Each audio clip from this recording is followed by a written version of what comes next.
8:15 वाजले आहेत. आजचा हा आंदोलनाचा 7वा दिवस.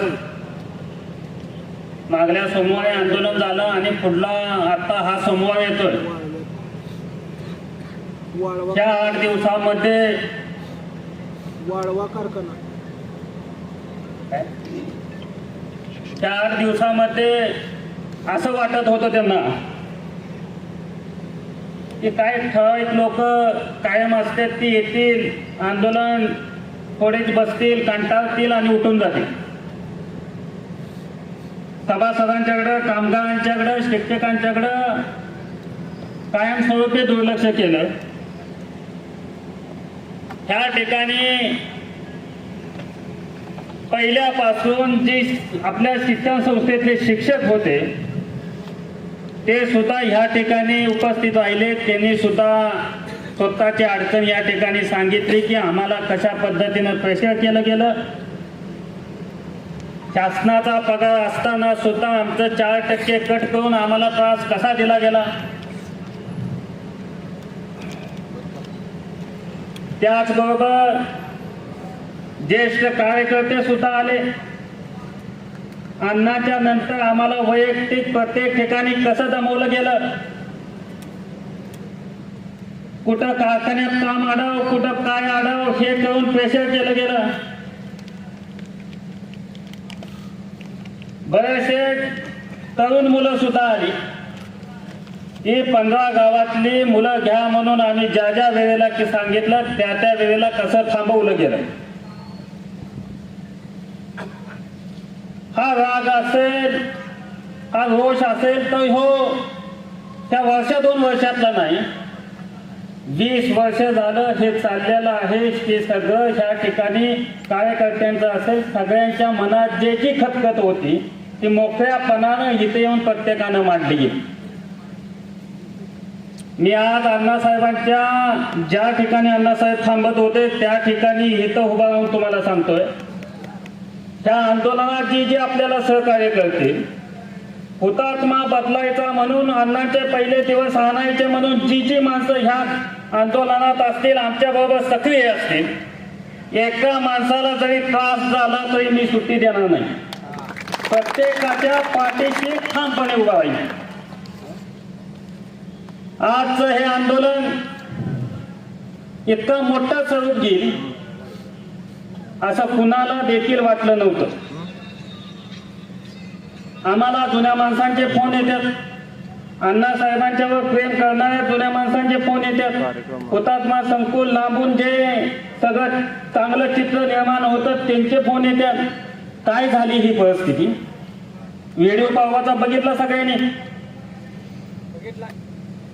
कारखान्याचा असेल, हॉस्टेलचा असेल, कॅन्टीनचा असेल, ही परिस्थिती चांगली होण्यासाठीच हे आंदोलन आहे. त्या संचालकांनी 2 वर्ष काय केलं हा प्रश्न तुमच्या उपस्थित होत असेल. त्या संचालकांनी 1 रुपया सुद्धा थांब दिला नाही. हे काम त्यांनी चांगलं केलं. एक गाडी सुद्धा साखरेची भानगड होऊन दिली नाही हे या संचालकांनी केलं. शेवट संचालक मध्ये सर्वसामान्य असतात, गरीब असतात, ते काही मोठ्या माणसाला तोंड देऊ शकत नाही. आम्ही सुद्धा स्वतः म्हणून रिस्पेक्ट द्यायचं काम केलं. आजपर्यंत खांद्यावर घेऊन संकुलाचा नेता म्हणून वागवायचं काम केलं. त्या कार्यकर्त्यांच्या नावानं ओरडलं जातंय. माझ्याजवळ चुकीची माणसं आहेत, भंपाक मुलं आहेत असं म्हटलं जातंय. त्याच मुलांच्या मुळे तुम्ही गेस्ट हाऊसला येत होता. चौकातून याचं धाडस सुद्धा तुमचं नव्हतं. माझा चुकीचा माणूस असला तरी सुद्धा माझी भूमिका ठाम असते, त्याच्या पाठीशी उभा असणार आहे. 100 गुण त्याचे 99 गुण वाईट असू द्या, पण 1 गुण जर तो प्रामाणिक आपल्यावर प्रेम करत असेल तर त्याची जबाबदारी घेणं हे आपलं कर्तव्य असतं. सर्व गुण संपन्न ह्या जगात कोणीच नाही. माणसांना नावं ठेवणं, आपल्याच कार्यकर्त्यांना नावं ठेवायची, आपल्याच पार्टीतल्या प्रामाणिक माणसांना दाबायचं काम केलं आणि विरोधकांशी आत्मसंबंध ठेवायचे काही काम केलं. तुम्ही बघा, सगळ्या गावातल्या पार्ट्यांशी बघा, जो जो त्रास देतोय, जो चौकात उलट बोलतोय, त्याचं काम पहिल्यांदा. ह्या ठिकाणी मी आज सभा घ्यायची, आंदोलन करायची दादांची भूमिका होती. गेले 5 महिने झालं हे एकसारखं चालू आहे. माझ्यावर सुद्धा काही वेळेला प्रश्न उपस्थित झाले की मी का शांत आहे.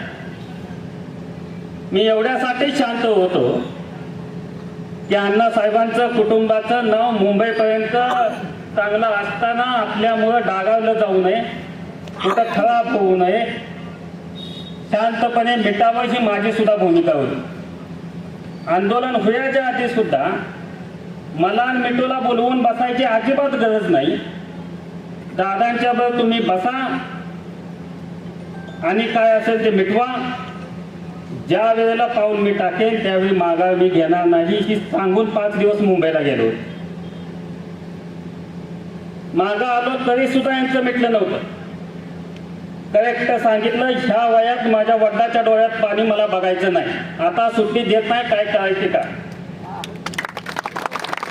तो माणूस आयुष्यभर तुमच्या पाठीशी उभा राहतोय, धाकटा भाऊ म्हणून कायमच खांद्यावर घेतलं. स्वतःच्या मुलाला सुद्धा त्यांनी कधी चड्डी सुद्धा आणली नाही, पण धाकटा भाऊ म्हणून सगळं त्यांच्यासाठी करत बसले. मोठ्या कुटुंबात काम करत असताना वडिलांची जबाबदारी एक असते की आपल्या पोराला बघितलं तर समाज नावं ठेवेल म्हणून धाकट्या भावाला पुढं केलं. त्या ठिकाणी कधी सुद्धा उघड सांगतो की तू गौरव हे करून तुझ्या पाठीशी मी आज अखेर कधी म्हणले नाही. 10 वर्ष झालं मी सांगत होतो, चुकीचा माणूस आहे, पार्टी अडचण करायला लागला. सर्वसामान्यांची सहानुभूती भैया गेल्यामुळे मुलांच्याकडे ह्यांच्या असते.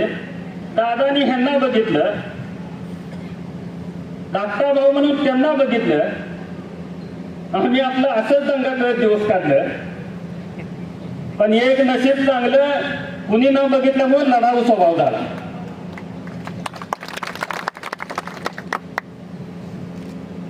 बऱ्याच वेळेला सांगत होतो, कार्यकर्ते माणसं असतील तर सगळं आहे. अण्णा घोंगड्यावर बसत होते आणि इथनं कारखाना चांगलत होते. काय आमच्या डायरेक्टरांसारख्या काही माणसं आहेत लय हुशार, बाय-5 कारखाने चालवल्या. रेणुका नाही का, तिने सगळ्यांनी डोक्यावर घ्यायचं, लय हुशार लय हुशार. अजिबात हुशारी नाही. हुशारीनं अभ्यास कशाला लागतो, हानाहानीला लागतो. मोठं मन एवढ्यासाठी लागतं, कार्यकर्ते सांभाळायला आणि आपली माणसं सांभाळायसाठी मोठं मन लागतं आणि दिलदार लागतं. येणारा एकही माणूस मोकळ्या हाताने जाऊ नये ही भूमिका आमची प्रामाणिक असते. आजचा ह्यो 7वा दिवस असताना उद्यापासून ह्या आंदोलनाची कडक भूमिका असेल. आज मात्र इथं काही मुलं आहेत बाळू, तुम्हाला पहिल्यांदा आत्ता 15 मिनिटं मी इथं बसतोय. पहिल्यांदा जायचं, चेअरमनच्या केबिनला कुलूप घालून यायचं. इथं जावा सगळी. त्यांनी ह्या ठिकाणी आलं सुद्धा नाही पाहिजे. प्रत्येक वेळेला नाईक साहेबांना वेगळं सांगायचं, त्याला जावा येते. साखर अडवली, त्यातून गोड बोलून निष्ठाचे प्रयत्न केले. सगळ्या ठिकाणी, सगळ्या ऑफिसला तुम्हाला वाटत असेल इथं आम्ही बसलोय म्हणून काय होतंय. सगळे ऑफिस फास्ट कामाला लागले, सगळ्या इन्क्वायऱ्या फास्ट चालू आहे, सगळ्या नोटिसा फास्ट यायला लागल्या. बदनामीला तुम्ही काय कोण बोलताय त्याला अजिबात काय फरक पडत नाही. नोटिसा कारवाया चालू झाल्या त्यानं फरक पडतो.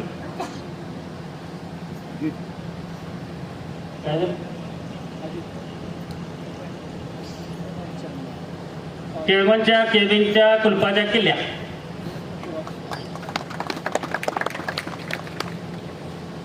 त्या ठिकाणी सगळ्या डायरेक्टरना मी एक सांगतो, आपली सगळ्यांची प्रामाणिक भूमिका असली पाहिजे. आपण ह्यांच्या सगळ्यांच्या जीवावर या ठिकाणी आलो. मी सुद्धा डायरेक्टर काही काम करायचं होतं इथे येऊन लई मिटिंगांना नसतोय ना, मी इकडे बाहेरच असतोय. काम करायचं होतं आणि हिशेब बघायचा होतं म्हणून जात नाही. तू इकडं यायचं नाही, तू होयाचं नाही.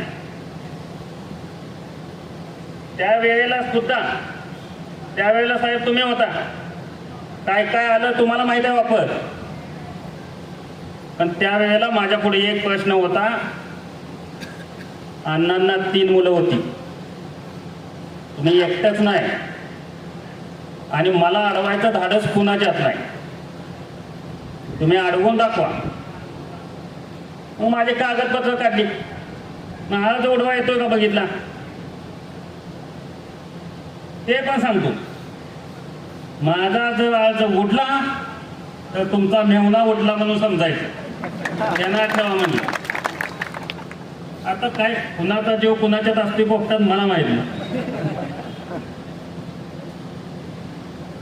त्या मेहुण्याचा राजीनामा घ्या. आपण सगळे बैठकीला बसूया. तुम्ही निरोप घेऊन गेलता का नाही? कुठायची नागत्यांची होय आप्पा, तुम्ही सांगा मेहुण्याचा राजीनामा घ्या ना आपण बसूया. चाललं होतं नाही. आज अखेर दिला. खरं सांगा करायचं आहे आपल्याला, द्यायचं आहे आपल्याला. आणि ती बी एवढं लापट आहे. आपण एखाद्या पाहुण्याला तिरकं बोललो, एका दिवस दुर्लक्ष केलं, पाहुणा येत नाही आणि ह्याला 15 गावं शिव्या देतात. आम्ही येतात आता हिंगलत पण नाही तरी सुद्धा सुट्टी नाही म्हणतो. येणारच. आकडेवारी मिठू सांगतोय, हिशेब मिठू बघते. मी नाही ती बघत. काही चालय सगळा पैशाने हिशेब होतो हे सगळं चुकीचं आहे. आमचं यातलं एकच म्हणणं आहे, हे जर चांगलं असेल तर आपण सगळे चांगलं असतो. हे जर व्यवस्थित असेल, कोण खात नाही हो मला सांगा. कारखानदार कोण खात नाही? आपण लिमिट असते ना. इथं खटाखट ठेवलं असतं, असतो ना का उमेश भैया? नाही, तिथं खटाखट ठेवलं असतं आणि 4 रुपये खाल्लं असतं तर काय आपली कोणाची अडचण होती? गोव्यात, पुण्यात, मुंबईत, आता ती मिठू जवळ आहे, सगळ्या ठिकाणी मिठून 1-2 प्रॉपर्ट्या पण दिल्या. एवढ्या 2-3च विका, आपलं सगळं जोडतंय. अरे माझं कुठं आहे? ते त्यांचं आहे. आता ती कुठनं घेऊन आली? मुंबईत घेऊन आली. म्हणजे अतिशय चुकीची पद्धत आहे. त्या ठिकाणी कोणतंही राजकीय द्वेषाचं कुणाच्या तरी विरोधात चेअरमनना थांबवण्यासाठी हे अजिबात नाही. हे एवढ्यासाठी आहे की ते वाचलं तर आम्ही पण वाचणार, तुम्ही पण वाचणार. आणि 15 गावातलीच आपल्या मुलं असली पाहिजेत. हिने 15-20 ऑर्डरी काढल्या. डायरेक्टरना विचारा, काय करायचे एमडीनं हिने ऑर्डर काढायची काम ह्यांचं आहे. पण गेटच्या आत कुणी याचं ही काम आमचं आहे ना. बाहेरच्या ऑर्डर किती पण काढू द्या, येऊन दिली नाहीत माणसं. भागातलीच मुलं ह्या ठिकाणी घेतली पाहिजेत. ही आपली याची प्रामाणिक भूमिका होती. आत्ता पण तीच आहे. आणि प्रेमाने नाही झालं तर ह्या पद्धतीनं तरी होईल, पण दुरुस्ती 100% केल्याशिवाय राहणार नाही.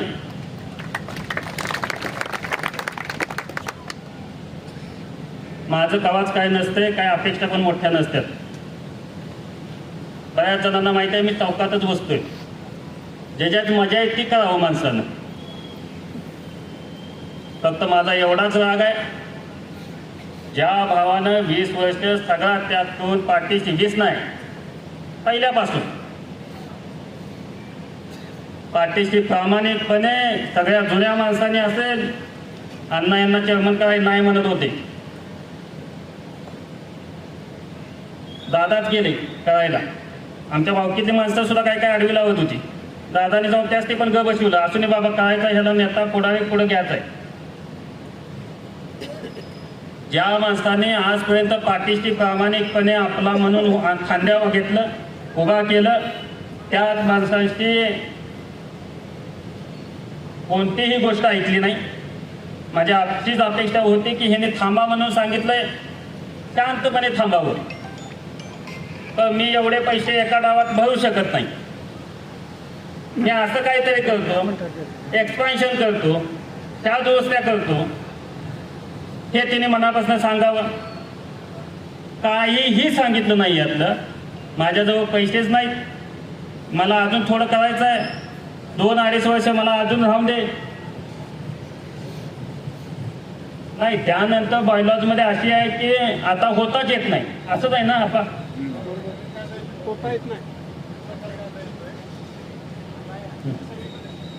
नाही, इथं सुद्धा आलाय म्हणून ते म्हणायचं की 2 वर्षानं मला नकोच आहे.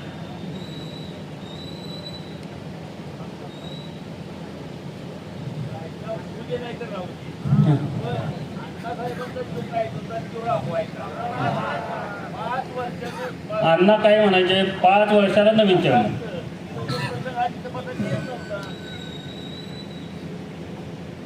दादा माझ्या देखत बोलले, कांबळे काका चेअरमन होते, सव्वाशे काका चेअरमन होते, साधी माणसं चेअरमन होती, तेव्हा चांगलं कारखाना चालत होता. तू झाल्यावर बिघाडलं. आणि बेस दादा म्हणजे मग आम्ही सगळ्यांनी टाकला, काय काय तिथं केलं, बेस कारभारी झाला. असून आमच्याच चुकी आहे त्या. पण आता तरी शिक, पण कोणत्याही पद्धतीनं ऐकायला तयार अजिबात नाहीत, दुरुस्ती पण करायला तयार नाहीत. आजची ही आंदोलनाची आपली एकच दिशा आहे. दादा, आज आपण चेअरमन केबिनला कुलूप घातलंय आणि उद्यापासून तुम्ही सगळ्यांनी मला सांगा, रिटायर्ड कामगारांचं मनापासून धन्यवाद देतो की त्यांनी सांगितलं 40 वर्ष आम्हाला हुतात्म्यानं दिलं, 1 वर्ष कारखान्यासाठी येऊन फुकट काम करेल. खरंच मनापासून धन्यवाद मानतो पाहिजे. उद्यापासून तुम्ही आतले व्हिडिओ बघितले, आतली परिस्थिती बघितली, आपण सगळ्यांनी तुम्ही मान्य असाल तर, तुम्ही तयार असाल तर कारखान्याच्या गेटच्या आत जाऊन आपण स्वच्छता सगळी पहिल्यासारखा कारखाना करायचा का? आंदोलन हे चांगल्या पद्धतीनं करायचं आहे. आपण आंदोलन हे संस्था पहिल्यासारख्या करायच्या म्हणून करायचं आहे. त्यामुळे कॅन्टीन असेल, कारखाना असेल, सगळ्यांनी बघितलंय. उद्याच्याला सगळ्यांनी JCP अशी तिकडं हे करायचं. बाईक म्हणून कुठे बघू नका, टेन्शन घेऊ नका तुम्ही, सारखं टेन्शन घेते ती.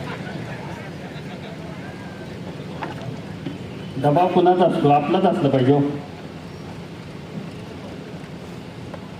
तर उद्याच्याला आंदोलनाची सकाळची दिशा अशी असेल की कारखान्यामध्ये सगळ्यांनी खराटा घेऊन येऊन स्वच्छता चालू केली पाहिजे. आपला कारखाना पहिल्यासारखा होण्यासाठी आम्ही ज्या वेळेला शिंदे साहेबांनी 148 कोटी दिलं, त्यावेळेला पहिल्यांदा सांगितलं होतं, एक 2-3 कोटीच वरचं घालवा. कारखाना कलर का, आतली डांबरी खराब झाल्या ते खटाखट करा. तुमच्या इकडे कारखाने कसे आहेत, आज धूळ माती पायाला लागत नाही, इथं रानात गेल्यावानी वाटायला लागले. तर उद्याच्याला आपली सुरुवात ही सकाळी कारखाना स्वच्छता म्हणून तिथले कर्मचारी असतील, अधिकारी असतील आणि आपण सगळ्यांनी आज जाऊन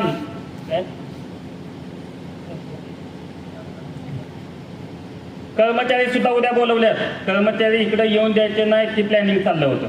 आज कारखान्यात बोलवायचे नाहीत, अधिकारी बोलवायचे नाहीत, जेणेकरून तुमच्या आंदोलनामुळं कारखान्याच्या कामकाजावर परिणाम आहे. असं अजिबात नाही.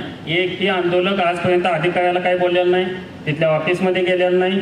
पण उगाच सांगायचं तुम्हाला उगाच अडचण नको, कशाला येत आहे. तर सगळ्यांना उद्याच्याला आम्ही बोलवलं, कारखान्याचं काम सुरळीत चालू ठेवा म्हटलं. आमचं हे कारखाना चालू होण्यासाठी, चांगलं चालण्यासाठी आहे. करारसुद्धा जे थांबल्यात ते परत चालू करूया म्हणून सांगितलं. कर्जाची आकडेवारी सांगितली, कर्जाचं व्याज आणि हप्ते ते आकडे सुद्धा मिटून सांगितले काय, म्हणजे ते न सहन होण्यासारखं आहे. म्हणजे आता ते काय म्हणतात, कर्ज आणि मिळवून देतो. अतिशय विचित्र परिस्थिती आहे. अतिशय विचित्र परिस्थिती आहे. तुम्ही एक काळजीपूर्वक लक्षात घ्या की ही आपलं सगळं चाललंय, हे आपलं सगळं व्यवस्थित संस्था चालण्यासाठी आहे. त्यामुळे तुम्ही मोठ्या संख्येने त्या ठिकाणी उपस्थित कायमच राहावं आणि उद्याच्याला स्वच्छतेचं आहेच, पण त्याचबरोबर शासकीय कारवाई 28 तारखेला पहिलं हेरिंग आहे.